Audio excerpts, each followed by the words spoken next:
It's all fun and games till someone gets shot. Yeah, I love Tekken, but I hate what they're doing to the game. Yeah, not only what they're doing to the game, but also what they're doing to the player base. They're treating the player base as if, like, I mean, look at what they're doing to the commentators. They said themselves how important tournaments were to Tekken 7's success. And a lot of that is because of how good of a job the commentators did, how they uplifted the game and highlighted the game, and their commentary was different, right? Wow! What the hell? You're not playing Tekken. What are you doing?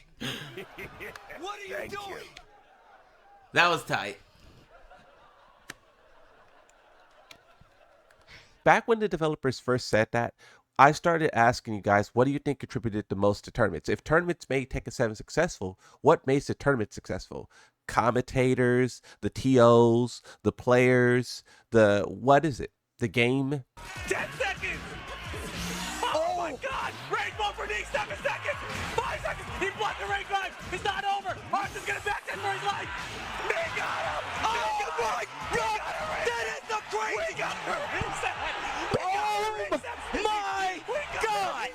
Is this The developers seem to think that it's all them. And we'll see. We will see if they can artificially create hype for this game they killed. You remember when people used to get mad at me for sharing leaks? They would say that sharing leaks is disrespectful to the developers. I wonder where those guys are at now, and I wonder how those guys feel now. You know, one of those guys is Spaghetti Rip. Spaghetti Rip said that me sharing leaks was disrespectful to the developers. He was talking about their hard work, their time, and look at how they repaid him. I'm not saying he's right or wrong with his, take, but I'm just saying, like, look at how he, viewed their time, their effort. He respected that so much.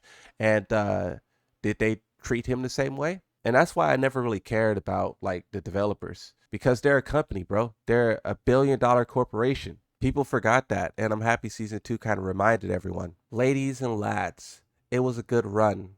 I will not be commentating for the TWT. I will still be around to work non-TWT events, hopefully, and support events where I can. Regardless of everything, I'm proud of what I've done over the years. We changed the game. A lot of people were saying that this is what they want to do all along. Get rid of some of these guys who are the foundations of the game, and then you install your own commentators, and then you really control the narrative, right? And when you talk about Spaghetti Rip, it's pretty interesting because, we were just on Spaghetti Rip's line about being a shill. It turned out that he just had horrible takes. He wasn't a shill at all. He just had really bad takes. That boycott not looking so dumb now, is it? And he says, what happened? I hope to see you at TWT again. Markman responded, love and appreciate all the work you've always put into the community. What is this tweet from Markman? I really appreciate the support I've had for everyone in the community for as long as I've been around.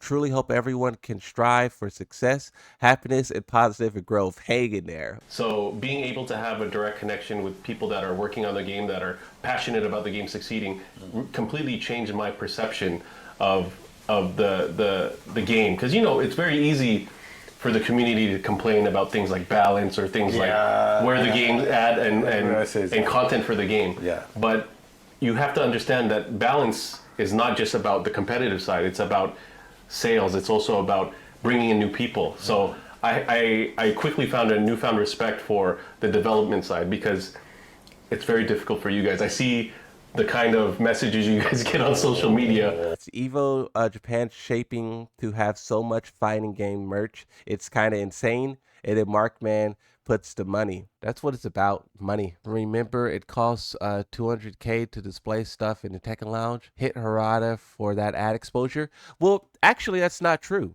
The price is higher. So Rado was just mentioning that we can do collaborations with many different people with this area. It's quite flexible. So even personal people, if you have a spare 850K or so, come talk to us and we can put your message up on the ceiling. A lot of the things that you could only do in the lounge, that $1 million billboard over your head is why. It makes sense that you could only do online practice from the lounge as well. Would love to get my mindset back into competing, but when I tell you Tekken has lost its identity to me, I don't think you can say I'm exaggerating anymore. Tekken specifically has taken people to heights they probably never thought they'd be able to reach. has allowed so many new people to gain voice and hold the community. Besides all that, one thing we can agree on is that it brought the worst out of everyone in the eyes of the developers and anyone affiliated with the title Tekken 8. Even amidst all the negativity and pain, post Season 2, they will still find a way to take things away from the community. It's actually astonishing. It's a constant downward spiral that eventually will impact those started to finding success in the titles, whether through competing, content creation, or coaching. With how it is currently, there's nothing I look forward to when competing, and that's the reality at the moment. I hope Tekken changes in a way I could get behind it. Until then, I can't get behind this game. That's A.O. Richie, one of the best Leos on the planet. Is the best Leo on the planet, actually. And then also this one as well. Screw this game, I'm done. No more mods, no more ranked. Thanks everyone who followed me for the content, but now I had it. If they truly fix this game in the patches to come, maybe I'll return. I'm not having fun anymore. All I do is complain now. That's my sign. It's very disappointing to see how the community has been treated, especially with the people who have helped carry the scene for so long. Before I started creating content myself, the community was a part of why I stayed in Tekken environment, and I'm so tired of people trying to tell me I'm toxic because of some weirdos online, because it's definitely not. The community carried Tekken, and it's literally getting spit on. You know what's going to be crazy? So right now the developers think that they're just untouchable. They think they made Tekken 7 a success. They think they did all the hard work. And yeah, it's their game, right? None of this would be possible without their game, but their success wouldn't be possible without us. And now that they're, going against us, we'll see what type of success they find. And with Season 2, we see that they're not finding much. Their numbers and everything is low. And the crazy part about all of this is once they do find nothing but failure, then they're going to start behaving properly. You could not live with your own failure. Where did that bring you?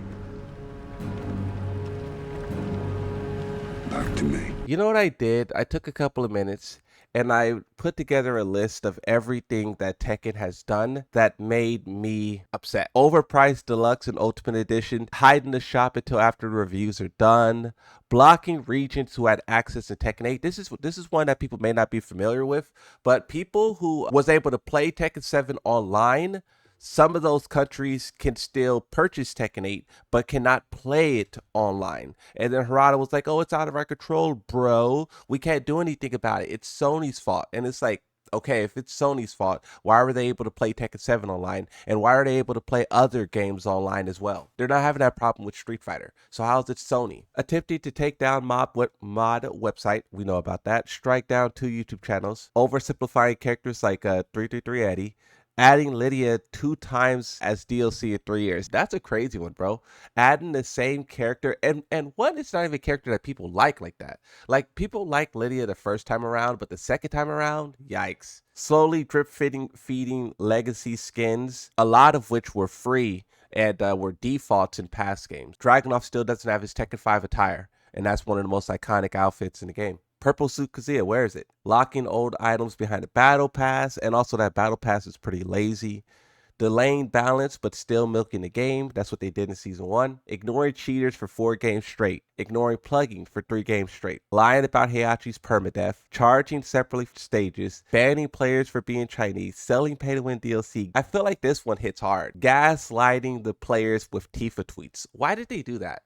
Why did they tweet multiple different times about Tifa and then deliver not Tifa? It doesn't matter who it was, but the fact that you talked about Tifa, and then you delivered not Tifa, what was that about? And we know now that they were working on Clive for about 2 years before his release. That whole time, Harada was on Twitter talking about Tifa this, Tifa that, Tifa this. And it's like, bro, what's wrong with you? Why would you do that? And then giving Clive an unfair rage advantage, that was definitely intentional. Trying to add chip damage on throw breaks, even though they removed it, still terrible. Lying about the direction of Season 2, still revealing DLC one at a time. The players spoke loudly about wanting to do all at once. Mortal Kombat does all at once. Street Fighter does all at once. The Tekken team coming up with all these reasons as to why they can't do all at once. It's a blatant lie. We know that Street Fighter puts out like a animation style trailer and it shows all the characters. You don't have to show gameplay. You don't have to spoil anything. You can still do those big reveals. The developers were talking about if they show the characters, then they can't do those reveals. That's not true, you idiot. Yeah, you can. You could really just show a picture of the character. Just show a picture of the character smiling with a hot dog and the players will love it. That's all we want. We don't care about seeing gameplay early. We don't care about this. We don't care about that. We just want to know what we're paying for. Bro, just tell us the name, if anything. Repackaging Deluxe and Ultimate Edition. I feel like players weren't as upset about this as they should have been, but I get it. You know, Season 2 being a disaster as a whole, something like this kind of falls to the wayside. Creating 2 types of season passes. Once again, players should have been more upset about this. Selling limited use cosmetics. This is terrible. I never seen a game do this. Changing key chart properties. No one asked for that. Adding stances to every character. Adding mix-ups to decrease the skill gap. Adding 4 different type of comeback mechanics. I wonder if you guys will know those 4 type of comeback mechanics. Making throws track. I feel like that hasn't got enough pushback either. Blocking players, giving valid criticism. Blocking content creators. Stalking Reddit and Twitter. Giving multiple false apologies. And then blacklisting legacy commentators. This is everything that I think they did wrong.